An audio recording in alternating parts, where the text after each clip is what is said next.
दाढ़ी बाबा। ठीक है, तो आपका नाम हम बता दिए यहाँ पे। और सर से जब हम पहली बार मिले थे तो बहुत अच्छा लगा था, और ये मेरी दूसरी तीसरी मुलाकात है सर से। तो इनका नाम जान लीजिए आप सभी लोग, इनका नाम है दाढ़ी बाबा उर्फ प्रभुनाथ राय जी। तो सर का बहुत बहुत धन्यवाद। आइए कहना है अरे ना छपर ना छानी, क्योंकि इन्हीं का ये फरमाइश है कि बेटा यही आप गाओ। सब कहे घड़दानी, अरे ना कुर्ता ना धोती, सर कहे गंगा पानी, ओ पियला न गाजा खाल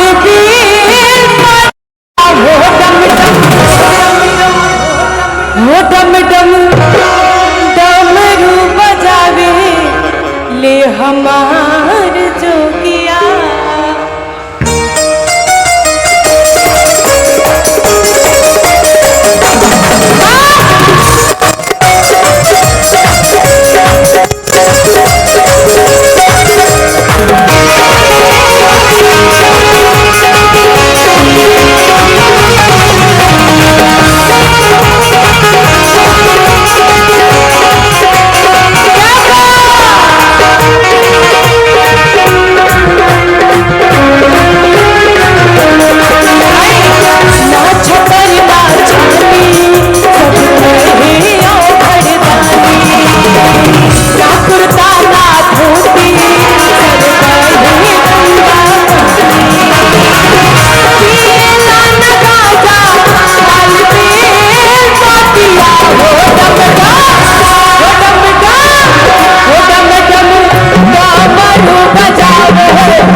बोलिए शेरों वाली मैया की, बाबा भोलेनाथ की जय जय।